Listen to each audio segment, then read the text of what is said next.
حمد و صلات کے بعد نہایت ہی واجب الاحترام معزز و مکرم سامعین و حاضرین اکرام، اللہ رب العزت کا لا تعداد بار شکر ہے جس کی توفیق سے ہم سب نماز جمعہ کے لیے حاضر ہیں۔ اللہ پاک ہماری حاضری کو اپنی بارگاہ اقدس میں قبول فرمائے۔ اس حاضری کو اللہ پاک ہم سب کے لیے ذریعہ نجات کفارہ سیئات بنائے۔ عزیزان محترم، ہم اللہ رب العزت کی توفیق سے تاریخ کعبہ اور فضائل کعبہ اس کے اوپر کئی جمعوں سے گفتگو کر رہے ہیں، مگر آج میں کعبے کی فضیلت پہ گفتگو کرنا چاہتا ہوں۔ ہندوستان میں ایک بدبخت، بد نصیب، ملعون خاتون نے ام المومنین سیدہ عائشہ صدیقہ رضی اللہ تعالیٰ عنہا کی شان میں بے ادبی اور گستاخی کی ہے، تو اس کے رد میں تمام امت مسلمہ کو اس پر بڑا رنج ہے۔ شرق تا غرب اور عرب و عجم میں تمام امت مسلمہ نے غم و غصے کا اظہار کیا ہے، اور ساری دنیا میں رہنے والے مسلمانوں کو رنج ہوا ہے، اور ہر کوئی آقا علیہ السلام کی بارگاہ میں اور ام المومنین سیدہ عائشہ صدیقہ رضی اللہ عنہا کی بارگاہ میں اپنی اپنی عقیدت کو پیش کر رہا ہے۔ تو میں بھی چاہتا ہوں کہ ہم بھی ان کی پاک مقدس عظیم عرفہ و اعلیٰ بارگاہ میں ہدیہ عقیدت پیش کریں۔ عزیزان محترم، ذہن میں رکھیں، حضور نبی اکرم صلی اللہ علیہ وآلہ وسلم کو اللہ پاک نے یہ شان عطا فرمائی، فرمایا وَلَلْآخِرَةُ خَيْرٌ لَكَ مِنَ الْأُولَىٰ۔ میرے محبوب صلی اللہ علیہ وآلہ وسلم، آپ کی عظمت و شان کے لیے، آپ کی رفعت و شان کے لیے ہر آنے والا وقت پہلے سے بہتر ہوگا۔ الحمدللہ ثم الحمدللہ، اس وقت پوری دنیا میں 56 ممالک مسلمانوں کے ہیں، اور پوری دنیا میں جتنے بھی ادیان اور مذاہب ہیں سب سے زیادہ دین اسلام کے ماننے والے ہیں۔ ایک تحقیق کے مطابق 1 ارب سے زیادہ مسلمان پوری دنیا میں ہیں۔ پہلے عیسائی زیادہ تھے، مگر الحمدللہ ثم الحمدللہ پوری دنیا میں بڑی تیزی سے لوگ مسلمان ہو رہے ہیں، اسلام پھیلتا جا رہا ہے۔ تو آقا علیہ السلام کی شان تو نہ گھٹی ہے نہ گھٹے گی۔ اعلیٰ حضرت نے فرمایا تھا، مٹتے ہیں مٹ جائیں گے اعداء تیرے، مٹتے ہیں مٹ جائیں گے اعداء تیرے، پر نہ مٹا ہے نہ مٹے گا کبھی چرچا تیرا۔ اور جن کی عظمت اور شان خود رب بلند کرنے والا ہو، فرمایا وَرَفَعْنَا لَكَ ذِكْرَكَ، محبوب ہم نے آپ کے ذکر کو بلند کر دیا ہے۔ بتاؤ اس ذکر کو، اس شان کو کون گھٹا سکتا ہے؟ بسم اللہ بسم اللہ بسم اللہ، موسٹ ویلکم۔ جس ذکر کو، جس عظمت کو، جس شان کو خود رب بڑھانے والا ہو، اس کو کون گھٹا سکتا ہے؟ مفتی احمد یار خان صاحب نعیمی رحمۃ اللہ علیہ فرماتے ہیں، چراغ ایک انسان نے جلایا ہے، دوسرا انسان اسے پھونک مار کے بجھا سکتا ہے، مگر فرماتے ہیں سورج رب ذوالجلال نے روشن کیا ہے۔ کسی کی مجال ہے کہ وہ سورج کو بجھا سکے؟ فرمایا لوگوں، ایسے ہی شان مصطفیٰ اور ذکر مصطفیٰ اور رفعت شان مصطفیٰ اللہ نے بلند کی ہے، کس کی مجال ہے اس ذکر کو گھٹا سکے، اس شان کو گھٹا سکے؟ تو اس کو ہم تنگوش ہو کر بڑی محبت کے ساتھ آپ سنیں، ایک بڑا اہم میسج ہے۔ یہ ہمارے جو بچے پڑھتے ہیں، چھوٹے ہیں یا لا علم ہیں، ان کو بھی یہ بات سمجھ آ جائے، کسی جگہ بات ہو تو فی البدیہہ وہ جواب دے سکیں۔ تو اس طرح کے موضوعات پر میں سمجھتا ہوں ابحاث ہونی چاہیے۔ آج کل یونیورسٹی کالجوں میں بھی اس طرح کے لوگ آ گئے ہیں جو بچوں کو بہکا رہے ہیں، پھسلا رہے ہیں۔ کئی موضوعات پہ میں نے یہاں خطاب کیے، 2 گھنٹے کیے، اور ہمارے یہاں کئی طلباء ہیں، انہوں نے یونیورسٹیوں میں جا کے اساتذہ سے کہا الحمدللہ ثم الحمدللہ، وہ جواب نہیں دے سکے۔ ہمارے پاس پروف موجود ہے۔ جس طرح آقا علیہ الصلوۃ والسلام کے بارے میں کہتے ہیں ان کو 40 سال یہی نہیں پتہ تھا کہ میں نبی ہوں کہ نہیں، اس پر میں نے 2 گھنٹے خطاب کیا۔ پھر وہ خطاب جا کے وہ جو لیکچرار یہ کہتا تھا اس کو سنایا، کہتا وہ چپ کر کے کمرے سے باہر نکل گیا۔ تو اس طرح کی چیزوں کو میں جان بوجھ کے بیان کرتا ہوں کہ بچوں کو اس کا پتہ چلے، شعور ادراک نصیب ہو۔ تو اس ہندو خاتون نے جو ام المومنین سیدہ عائشہ رضی اللہ عنہا کے بارے میں کہا، اس کا جواب دے رہا ہوں۔ دوستو یہ بات ذہن نشین کر لیں، بنیادی بات، پیغمبر کا کوئی کام بھی اپنی مرضی سے نہیں ہوتا۔ پیغمبر کوئی کام بھی اپنی خواہش نفس سے نہیں کرتا۔ کام کرنا تو ایک طرف رہا، پیغمبر کلام بھی اپنی خواہش نفس سے نہیں کرتا۔ اللہ پاک نے سورۃ النجم میں فرمایا وَمَا يَنْطِقُ عَنِ الْهَوَىٰ إِنْ هُوَ إِلَّا وَحْيٌ يُوحَىٰ، میرا محبوب اپنی خواہش نفس سے نہیں بات کرتا، بلکہ وہ وہی فرماتا ہے جو ہم وہی کرتے ہیں۔ تو جس پیغمبر کی شان کا عالم یہ ہو کہ وہ کلام بھی اپنی مرضی سے نہ کرے، وہ کسی خاتون سے اپنی مرضی سے عقد کر سکتا ہے؟ عزیزان محترم، حدیث پاک کو جمع کرنے کے حوالے سے بنیادی طور پر محدثین ایک حدیث بیان کرتے ہیں۔ کہتے ہیں کہ ایک شخص آقا علیہ السلام کی مجلس میں بیٹھتا، جو کچھ آقا علیہ السلام فرماتے وہ لکھ لیتا۔ ایک دن کسی شخص نے اس کو کہا کہ تو ایسے لکھتا رہتا ہے۔ آقا علیہ السلام بھی ایک انسان ہے، کسی وقت بندہ غصے میں ہوتا ہے، کسی وقت خوشی میں ہوتا ہے، نہ کہنے والی بات بھی کہہ جاتا ہے، تو نہ لکھا کر۔ تو اس کے کہنے پر اس نے لکھنا چھوڑ دیا۔ پھر اس کے دل میں خیال آیا کہ میں سرکار کے سامنے لکھتا تھا، اگر لکھنا صحیح نہ ہوتا تو جناب پاک خود منع فرما دیتے۔ جب سرکار نے منع نہیں کیا تو اس کے منع کرنے پہ میں کیوں رک گیا؟ چلو کم از کم میں حضور سے پوچھ ہی لیتا۔ تو اس نے پھر سرکار سے سوال کیا، یا رسول اللہ صلی اللہ علیہ وسلم، لجپال آقا، اس طرح میں آپ کی مجلس میں بیٹھتا تھا، آپ جو فرماتے تھے میں لکھ لیتا تھا۔ تو اس شخص نے اعتراض کیا کہ حضور علیہ السلام بھی انسان ہے، ہم وقت بندے کی طبیعت ایک جیسی نہیں ہوتی، کبھی غصے میں ہوتا ہے، کبھی خوشی میں ہوتا ہے، تو نہ کہنے والی بات بھی کئی مرتبہ منہ سے نکل جاتی ہے، تو نہ لکھا کر۔ تو میں نے اس کے کہنے پر لکھنا چھوڑ دیا۔ آقا اب آپ فرمائیں کہ میں لکھا کروں کہ نہ لکھا کروں؟ آقا علیہ السلام نے فرمایا، اے شخص، جو کچھ میں کہتا ہوں بلا جھجک لکھا کر۔ کیوں کہ فرمایا میری زبان سے سوائے حق کے اور کچھ نکل ہی نہیں سکتا۔ اللہ نے میری ذات کو معیار حق بنایا ہے، تو سوائے حق کے میری زبان سے کوئی بات نکل ہی نہیں سکتی۔ اس لیے جو کچھ میں کہوں بلا جھجک اس کو لکھا کر۔ تو یہ حدیث جمع کرنے کے حوالے سے محدثین حدیث کے شروع میں اس کو لکھتے ہیں کہ اس لیے لکھا جاتا ہے کہ حضور علیہ السلام نے جو فرمایا وہ حق ہے۔ پھر عزیزان محترم، آپ اس کو اس طرح سمجھیں کہ آپ دیکھیں آقا علیہ الصلوۃ والسلام کی زندگی پاک وہ ہماری جیسی زندگی نہیں ہے۔ اگر اس میں کوئی کمی ہوتی، کوئی کجی ہوتی، کوئی حکم ہوتا تو اللہ پاک حضور کی زندگی کو ہمارے لیے اسوہ بناتا۔ فرمایا میں نے اپنے محبوب کی زندگی کو تمہارے لیے کامل نمونہ بنا دیا ہے۔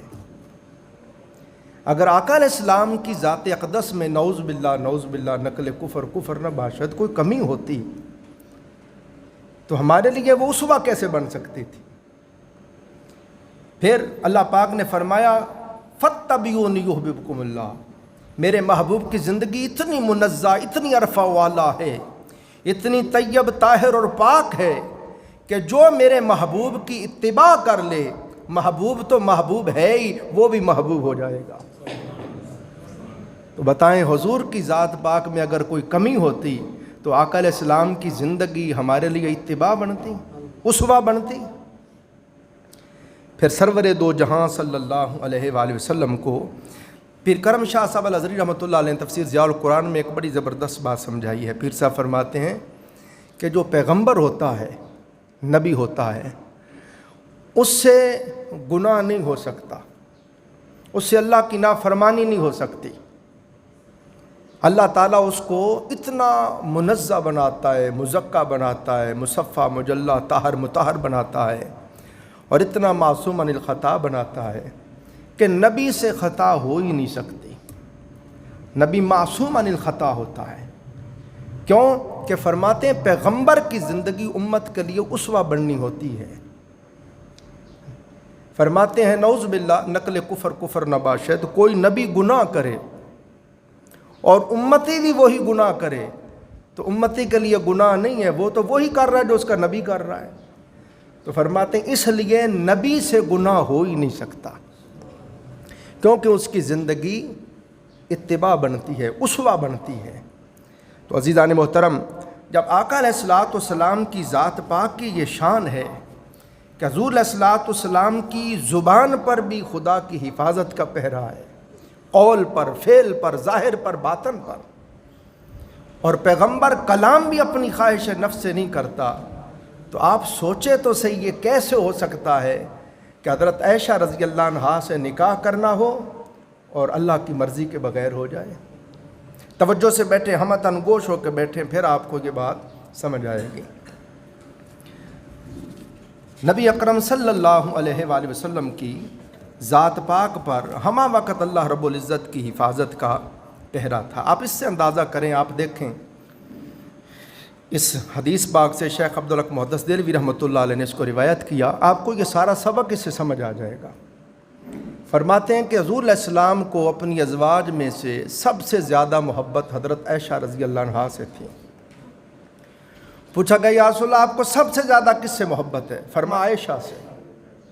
فرمایا یا رسول اللہ مردوں میں سے کس سے سب سے زیادہ محبت ہے؟ فرمایا عائشہ کے باپ ابو بکر صدیق سے۔ اور محبت کا یہ عالم تھا کہ آقا علیہ السلام نے بارگاہ رب ذوالجلال میں عرض کی، باری تعالیٰ جہاں تک ظاہری عدل کا معاملہ ہے میں تمام ازواج میں عدل کرتا ہوں، جتنا وقت ایک کو دیتا ہوں اتنا دوسری کو دیتا ہوں، ایک دن ایک کے پاس دوسرے دن یعنی ظاہری معاملات جہاں تک ہیں باری تعالیٰ میں عدل کا معاملہ کرتا ہوں۔ رہا دل تو اے رب ذوالجلال اس پہ گرفت نہ کرنا، یہ میرے قابو میں نہیں ہے، یہ عائشہ کی طرف زیادہ جھکتا ہے۔ اب اندازہ کریں محبت کا یہ عالم تھا، مگر اس کے باوجود ام المومنین سیدہ عائشہ رضی اللہ عنہا فرماتی ہیں سرکار میرے پاس بیٹھے ہوتے، باتیں کرتے ہوتے، دل لگی فرماتے ہوتے، ہنسی مزاح فرماتے ہوتے کہ اچانک حضرت بلال حبشی کی آواز آتی، اللہ اکبر اللہ اکبر۔ باتی آقا علیہ السلام یوں آنکھیں پھیر لیتے جیسے میں جانتا ہی نہیں۔ عرض کی گئی آقا اتنی محبت کہ آپ خود فرماتے ہیں عائشہ سب سے زیادہ محبت تجھ سے ہے، یہ کیا معاملہ ہے؟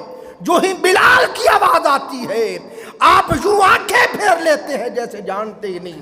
فرمایا عائشہ تیرے پاس جو بیٹھا تھا اس لیے بیٹھا تھا کہ میرے مولا کا حکم تھا، میرے رب نے فرمایا محبوب یہ تیری اہلیہ ہے، اس کا بھی حق ہے، اس کو وقت دے۔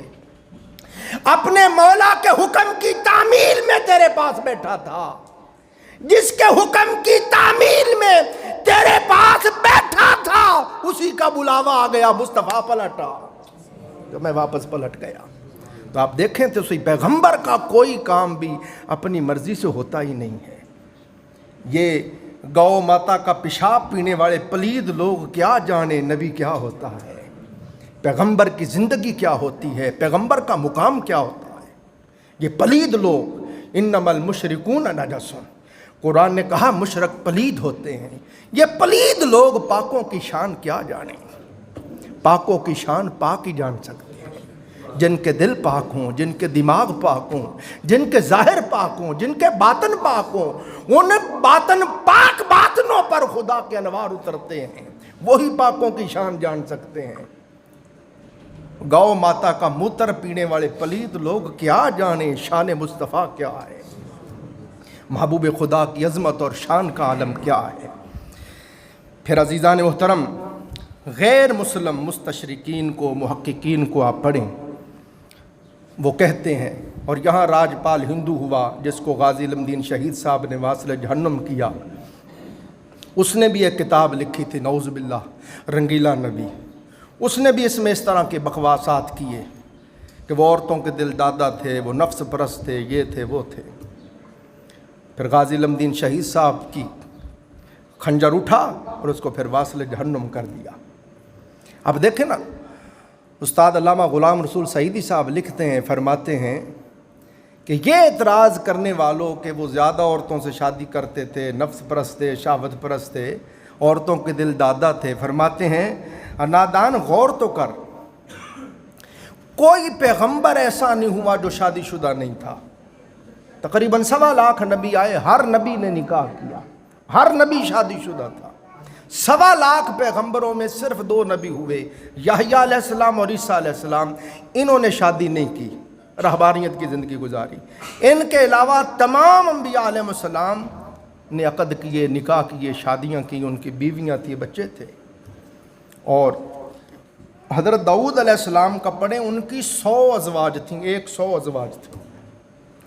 حضرت سلیمان علیہ السلام کی 300 منکوحہ بیویاں تھیں، 1000 ان کی باندیاں تھیں۔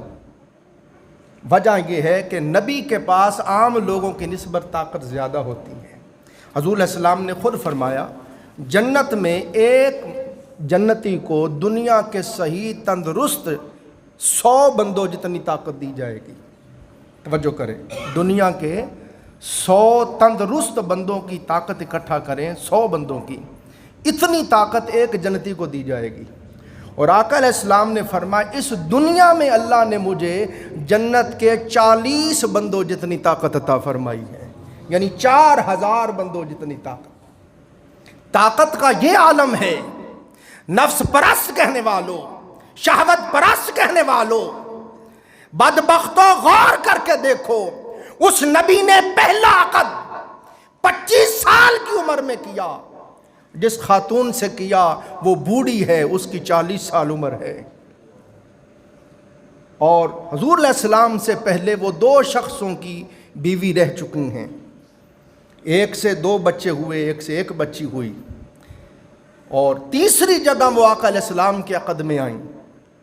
40 سال کی بوڑھی عورت سے پہلی شادی کی تاجدار کائنات نے، اور حضور بھر جوانی میں ہے، اور ساری کی ساری زندگی اس بوڑھی عورت کے ساتھ گزار دی۔ تقریباً 25 سال حضرت خدیجۃ الکبریٰ ظاہری حیات رہیں، اور 25 سال تک آقا علیہ السلام نے کسی اور عورت سے عقد نہیں کیا۔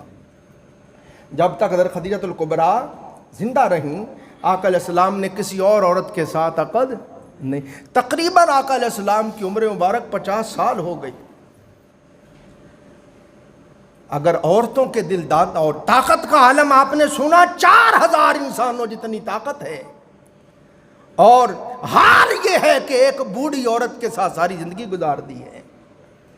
عورتوں کے دل دادا اور جو نفس پرست ہوتے ہیں، ان کا یہ حال ہوتا ہے۔ پھر اس کے بعد آپ دیکھیں، پھر یہ بھی ضمناً کہہ دوں، شارحین حدیث، محدثین، محققین جواب دیتے ہیں، حضور علیہ السلام نے جتنی بھی عورتوں سے شادی کی، اس کی ایک وجہ یہ تھی کہ جب ہم کسی عورت سے شادی کرتے ہیں تو ایک پورا خاندان آپ کے ساتھ جڑ جاتا ہے، تو مقصود یہ تھا کہ زیادہ سے زیادہ خاندانوں تک پیغام رسالت پہنچ جائے، زیادہ سے زیادہ لوگوں تک دین مصطفیٰ کا پیغام پہنچ جائے۔ اور حضور علیہ السلام ہمارا حال یہ ہے، ہمارے لیے فرمایا خبردار بستر کی بات باہر نہ کرنا، کرو گے میاں بیوی کے درمیان نفرت ہو جائے گی۔ مگر آقا علیہ السلام کی سیرت پاک اتنی منزہ ہے، اتنی طاہر و مطہر ہے، اتنی عرفہ و اعلیٰ ہے کہ فرمایا محبوب جلوت تو جلوت رہی، خلوت کی بھی ساری باتیں بتا، اپنی بیویوں کو حکم دے جو خلوت میں دیکھتی وہ بھی لوگوں کو بتائیں تاکہ لوگوں کو اسوہ ملے خلوت کیسے گزارتے ہیں۔ اور شرم کی کوئی بات نہیں، محبوب آپ کی خلوت بھی پاک ہے، جیسے جلوت آپ کی اعلیٰ و عرفہ ہے ویسے آپ کی خلوت بھی پاک عرفہ و اعلیٰ ہے۔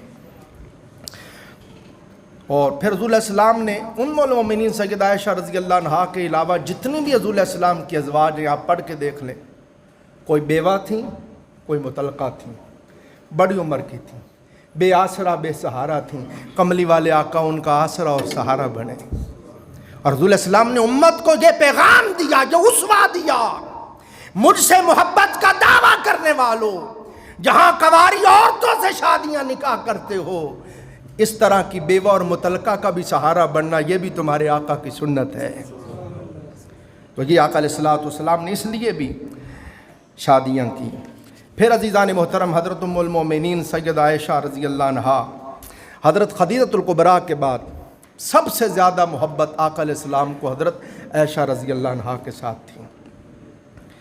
اور یہ ذہن نشین بات کر لیں، ام المومنین سیدہ عائشہ رضی اللہ عنہا کے ساتھ آقا علیہ السلام کی محبت کے اسباب ہرگز وہ نہ تھے جو یہ نادان لوگ سمجھتے ہیں۔ اما عائشہ رضی اللہ عنہا کی فقاہت تھی، ان کی دینداری تھی، ان کی ذہانت و فطانت تھی۔ ابھی آپ کو سناتا ہوں، ام المومنین سیدہ آقا علیہ السلام جب خود فرما رہے ہیں، سرکار نے فرمایا لوگ جب شادی کرتے ہیں تو شادی کرنے سے پہلے دیکھتے ہیں عورت کا حسب نسب اونچا ہو، یہی دیکھتے ہیں نا، دیکھتے ہیں صاحب مال ہو یا دیکھتے ہیں صاحب حسن و جمال ہو۔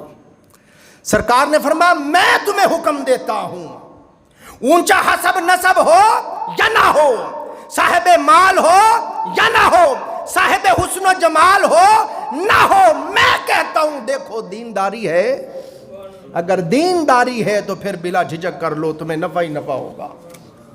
تو جو پیغمبر ہمیں اسوہ یہ دے رہا ہے، جو پیغمبر ہمیں آرڈر تعلیم یہ دے رہا ہے کہ دیندار عورت سے شادی کرو، یہ کیسے ہو سکتا ہے کہ حضور حضرت عائشہ سے کسی اور وجہ سے شادی کریں؟ بات سمجھے آپ؟ ام المومنین سیدہ عائشہ رضی اللہ عنہا آپ کے ساتھ آقا علیہ السلام نے جو عقد کیا، یہ ذہن نشین کریں، حضور علیہ السلام نے اپنی مرضی سے نہیں کیا، اللہ کے آرڈر سے کیا۔ اور کس لیے کیا؟ ان کی دینداری کی وجہ سے کیا۔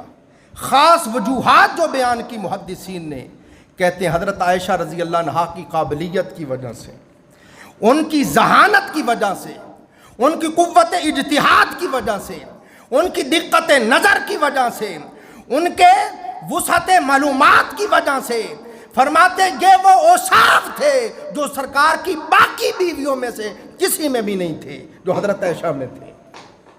آپ سنیں گے آگے، اللہ نے ان کو خاص قسم کی فقاہت عطا کی تھی۔ بڑے بڑے جلیل القدر صحابہ، بڑے بڑے فقیہ صحابہ، بڑے بڑے مفسر محدث صحابہ، بڑے بڑے مجتہد صحابہ خدا کی قسم ہم عائشہ سے آگے مسئلے حل کرواتے تھے۔ وقت نہیں نا وگرنہ ایک ایک چیز کے اوپر میں تفصیل سے بات کروں۔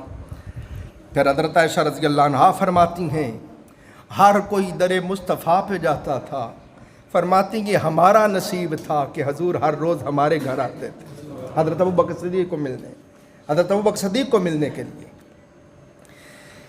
پھر محققین نے بیان کیا حضرت عائشہ رضی اللہ عنہا سے 2200 حدیثیں مروی ہیں، 2200، اور بخاری و مسلم میں متفق 174 ہیں، اور صرف بخاری میں 54 ہیں اور مسلم میں 60 ہیں۔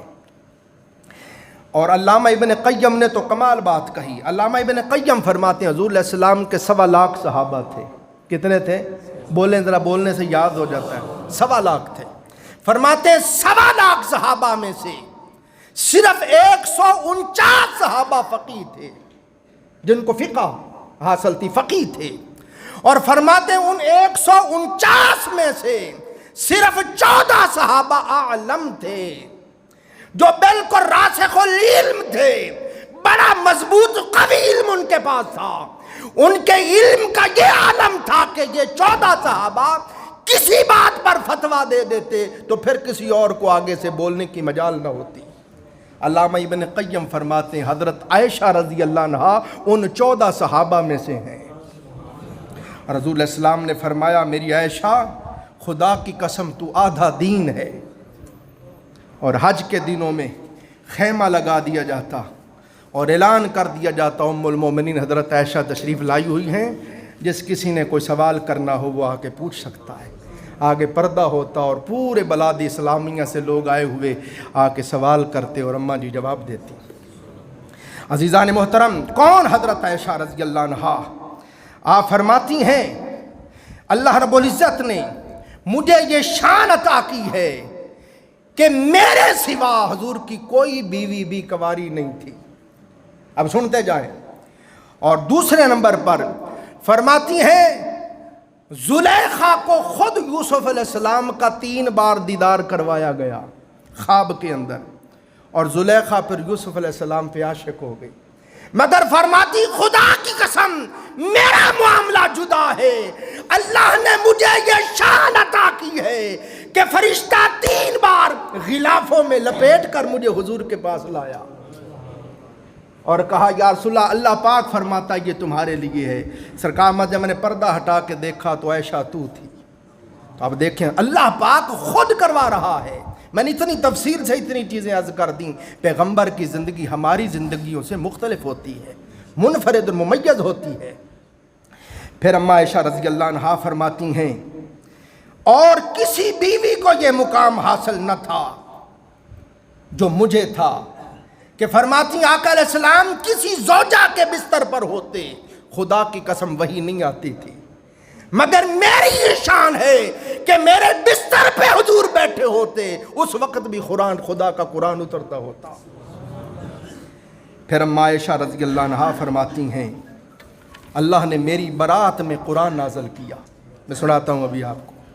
پھر ام المومنین سیدہ عائشہ رضی اللہ عنہا فرماتی ہیں آپ کی شان ہے آخری دنوں میں جب طبیعت مطہرہ بہت علیل ہو گئی، آقا علیہ السلام بہت نحیف بہت کمزور ہو گئے، چلنے کی بھی سخت نہ رہی، تو تمام بیویوں کو بلا کے کہا اگر تم اجازت دو بخوشی اجازت دو تو میں آخری دن عائشہ کے حجرے میں گزار لوں. سب نے کہا جی آقا ہماری طرف سے اجازت ہے. اماں عائشہ رضی اللہ عنہا فرماتی ہیں یہ مجھے شرف حاصل ہے کہ خدا کی قسم آخری دن میرے حجرے میں سرکار نے گزارے. اور جب آقا علیہ السلام کی روح اقدس جسم پاک سے جدا ہو رہی تھی، ماتی حضور کا سر انور میری گود میں تھا، سرکار کا سر انور میرے سینے پر تھا. این اس وقت آقا علیہ السلام کی روح انور نے پرواز کیا اور فرماتی ہیں یہ شرف کسی اور کو حاصل نہیں ہے کہ آقا علیہ السلام کا روضہ میں عائشہ کا حجرہ بنا. وہ گنبد خضرا، وہ روضہ اقدس جو تمام ایمان والوں کا قبلہ ہے، روحوں کا دلوں کا قبلہ. عزیزان محترم وہ قبر مصطفیٰ جو عرش معلیٰ سے بھی افضل ہے، یہ سنیں گے آگے آپ کو سناؤں گا تفصیل سے جب فضائل مکہ و مدینہ پہ ہم آئیں گے. تو وہ قبر مصطفیٰ بھی حضرت عائشہ رضی اللہ عنہا کے حجرے میں بنی. اور اماں عائشہ رضی اللہ عنہا کو اللہ نے یہ شان عطا کی. عزیزان محترم جب آپ پر تہمت لگ گئی، یہ شیخ عبدالحق محدث دہلوی رحمۃ اللہ علیہ کی مدارج النبوت سے پڑھ رہا ہوں، جب 2 منٹ دیں پیغام دینا ہے خاص. تہمت لگ گئی، آقا علیہ السلام نے صحابہ کو بلایا، فرمایا بتاؤ عمر تم کیا کہتے ہو؟ لوگ اس طرح باتیں بنا رہے ہیں، عائشہ پہ تان زنی کر رہے، تہمت لگا رہے ہیں منافقین، بتاؤ تم کیا کہتے ہو؟ اب ادب سیکھو. حضرت سیدنا فاروق اعظم رضی اللہ تعالیٰ عنہ نے عرض کی آقا ہم دیکھتے ہیں آپ کا جسم اقدس تو جسم اقدس رہا، آپ کے پاک کپڑوں پر بھی مکھی کو بیٹھنے کی اجازت نہیں ہے کیونکہ وہ گند کے اوپر بیٹھتی ہے، اس کے پاؤں گند سے آلودہ ہو جاتے ہیں، اس لیے اس کو اجازت نہیں. بڑے سے بڑے بادشاہ پہ بھی بیٹھ جاتی ہے اس کا تکبر ٹوٹے، مگر کملی والے آقا پہ بیٹھنے کی اجازت نہیں ہے۔ تو فرمایا جس رب کو یہ گوارا نہیں کہ وہ مکھی جو ناپاک جگہوں پہ بیٹھ جاتی ہے، وہ وجود مصطفیٰ تو درکنار میرے محبوب کے کپڑوں پہ بھی بیٹھے، وہ رب کیسے گوارا کر سکتا ہے کوئی ایسی عورت آپ کے عقد میں آ جائے؟ فرمایا عثمان تو کیا کہتا ہے؟ اب حضور یاروں سے پوچھ رہے ہیں۔ حضرت عثمان عرض کرتے ہیں آقا ہم دیکھتے ہیں اللہ نے آپ کا سایہ ہی نہیں بنایا۔ کیوں؟ اس لیے سایہ نہیں بنایا کہ کسی کا پاؤں محبوب کے سائے پہ نہ آ جائے۔ آقا جس کو آپ کے سائے کا بھی اتنا خیال ہے وہ کیسے گوارا کر سکتا ہے ایسی کی عورت جس کا اخلاق صحیح نہ ہو وہ آپ کے عقد میں آ جائے؟ فرما علی تو کیا کہتا ہے؟ حضرت علی نے عرض کی آقا ہم دیکھتے ہیں ایک دن آپ نماز پڑھا رہے تھے، آپ کے نالین پاک کے ساتھ جوتا مبارک کے ساتھ مکھی جتنی نجاست لگی ہوئی تھی، تو دوران نماز وحی آ گئی، محبوب آپ میری بارگاہ متعال میں کھڑے ہیں اور آپ کے نال کے ساتھ نجاست لگی ہوئی ہے، اس کو اتار دیں۔ آقا جو رب یہ بھی گوارا نہیں کرتا کہ آپ کے جسم کے ساتھ وہ جوتا بھی لگے جس سے نجاست لگی ہو، وہ یہ کیسے گوارا کر سکتا ہے کہ کوئی ایسی عورت آپ کے عقد میں رہے؟ اگر کوئی بات ہوتی تو وہ خود آپ کو حکم دے دیتا اس سے الگ ہو جائے۔ یہ حضور کے یاروں نے کہا۔ بڑی بات کرنا چاہتا تھا بس ختم کر رہا ہوں۔ شیخ عبدالحق محدث دہلوی لکھتے ہیں پھر اما عائشہ رضی اللہ عنہا فرماتی ہیں کھانا گیا، پینا گیا، سونا گیا، ہر وقت روتی تھیں۔ پھر حضور ہمارے گھر تشریف لائے، پاس ہی بیٹھے تھے، باتیں اسی وقت وحی اترنا شروع ہو گئی۔ جب وحی ختم ہوئی یہ ذہن میں رکھیں حضور علیہ السلام نے ابو بکر صدیق کے گھر حضرت عائشہ کو بھیج دیا، پورا مہینہ ہو گیا تھا وہیں پہ تھیں۔ اب حضور خود ان کے گھر تشریف لائے تو حضور چہرہ ادھر کر کے بیٹھ گئے۔ اما عائشہ فرماتی میری غلطی تو ہے کوئی نہیں، کہتی میں نے بھی چہرہ ادھر کر دیا، جہاں نبی اور آقا تھے شوہر بھی تھے نا، میاں بیوی کا بھی رشتہ تھا۔ تو بہرحال فرماتی قرآن نازل ہوا، جب وحی کی کیفیت ختم ہوئی تو حضور علیہ السلام مسکرا کے پہلی بات جو آقا علیہ السلام نے یہ کی، آقا علیہ السلام نے فرمایا عائشہ اللہ تجھے بری کرتا ہے اور تجھے پاک گردانتا ہے، اور تیری پاک دامنی میں اللہ نے قرآن نازل کر دیا ہے۔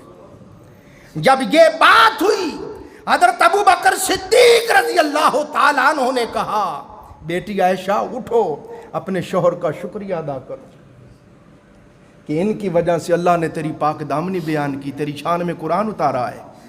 اما عائشہ رضی اللہ عنہا فرماتی ہیں کہ خدا کی قسم میرا دل کہتا تھا اللہ ضرور بر ضرور خواب میں حضور علیہ السلام کو یہ سارا واقعہ دکھا دے گا، مگر میں یہ گمان بھی نہیں کر سکتی تھی کہ میری شان میں رب قرآن نازل کرے گا اور قیامت تک ممبروں اور مسلوں پہ میری شان کی آیتیں پڑھی جائیں گی، یہ میں سوچ بھی نہیں سکتی تھی۔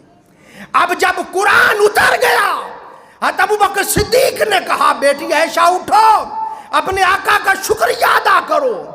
حضرت عائشہ رضی اللہ عنہا کہنے لگی میں ان کا کیوں شکریہ ادا کروں، انہوں نے تو مجھے بلانا ہی چھوڑ دیا تھا، میں اس کا شکریہ ادا کرتی ہوں جس نے میری شان میں قرآن نازل کر دیا ہے۔ حضرت شیخ عبدالحق محدث دہلوی لکھتے ہیں آقا علیہ السلام نے محبت سے ہاتھ پکڑا تو فرماتے ہماری اماں عائشہ ناز میں آ گئی، ایسے ہاتھ جھٹک کے چھڑا لیا اور کہا اس کا شکریہ کیوں ادا کروں، اس کا شکریہ ادا کرتی ہوں جس نے میری شان میں قرآن نازل کیا ہے۔ شیخ عبدالحق محدث دہلوی فرماتے ہیں اماں ناز میں آ گئی مگر اس ناز میں ہزار نیاز تھے، مگر فرماتے ہیں اماں عائشہ ہمارے آقا کا شکریہ تو بنتا ہے، یہاں ہزاروں لاکھوں عورتوں پر روزانہ تہمت لگتی ہے کب قرآن اترتا ہے، یہ جو تیری شان میں قرآن اترا یہ واسطہ مصطفیٰ کا ہے، یہ وسیلہ حضور کی ذات ہے۔ بس بات ختم کر رہا ہوں۔ علامہ قرطبی لکھتے ہیں شان مصطفیٰ سمجھو اور ناپاک ہندوؤں شان عائشہ رضی اللہ عنہا سمجھو۔ علامہ قرطبی فرماتے ہیں یوسف علیہ السلام پر تہمت لگی، اللہ نے صفائی ایک بچے سے دلوائی، 6 ماہ کا بچہ جو پنگوڑے میں تھا وہ بول پڑا، اس نے کہا قمیض اگر آگے سے پھٹی ہے تو یوسف کا گناہ، پیچھے سے پھٹی تو زلیخا۔ تو ایک بچے سے یوسف علیہ السلام کی صفائی دلوائی، حضرت مریم سلام اللہ علیہا پہ بہتان لگا، تہمت لگی، تو پاک دامنی کا اعلان حضرت عیسیٰ علیہ السلام سے کروایا، کبھی پیدا ہوئے تھے بول پڑے، مگر جب بات آئی حرم مصطفیٰ کی، جب بات آئی ذات مصطفیٰ کی، جب بات آئی محبوب کے گھر کی، تو کسی اور سے صفائی نہیں دلوائی، خود رب ذوالجلال نے قرآن کی 18 آیتیں نازل کر اور کہا میں خود بیان کرتا ہوں، عائشہ پاک دامن ہے۔ وہ حضرت عائشہ رضی اللہ عنہا کی شان میں تم بے ادبی کرتے ہو۔